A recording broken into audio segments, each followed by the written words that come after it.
In the town of Corsicana, the streets lined with old brick buildings. That true Texas feel. But this tiny town has an expensive problem that the state's most powerful leaders know about. Serious financial mismanagement. I think the taxpayers would be outraged. Each month, 100,000 of your tax dollars spent to operate a juvenile facility that sits empty. This is pretty typical of the housing arrangements here on Corsicana. The Corsicana Residential Treatment Center was set up in the late 1800s as the Texas Orphan Asylum. This 100-acre facility later evolved into a residential treatment center for emotionally disturbed youth. It was home to some of the most violent and disturbed kids. That is, until it became dangerously run down. They had several really disturbing incidents of self-harm. December 2013, the last day of operation, still on this whiteboard, just as everyone was moved out, except about 24 staff members. We've been told that they would come back down and get a few more things and kind of clean up. It just hasn't happened. But even shuttered, the abandoned center still has life. They're expending some resources, some funds that frankly they don't have in their budget to keep the facility open.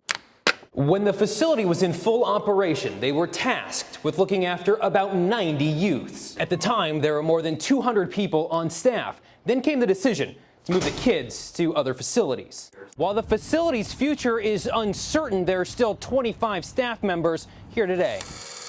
A lockup facility with top-notch security. But why? That was me on camera. Thanks. And I was the big threat of the day. The cost to taxpayers to run Corsicana for March? $116,000.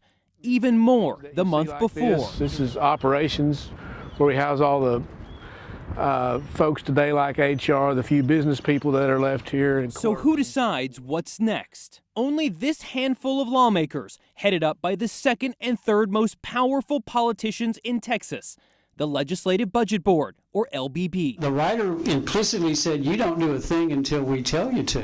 According to the Juvenile Justice Department, the Legislative Budget Board members have made no decisions.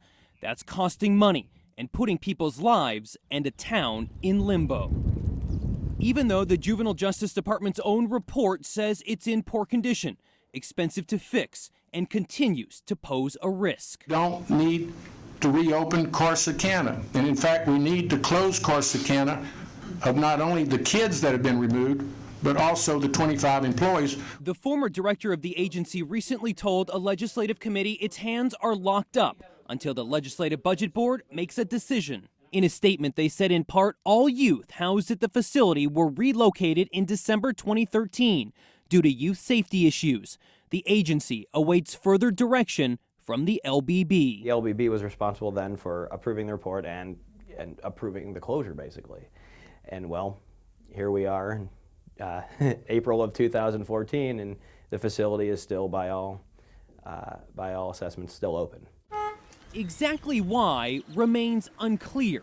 Both Lieutenant Governor David Dewhurst and House Speaker Joe Straus have publicly voiced concerns about closing the facility and allowed it to remain open. So the ones you elected and pay to make the tough decisions with your money are dragging their feet. And while they talk, you pay. Taxpayer funds, that's right. It's my money, it's your money, our money that is being used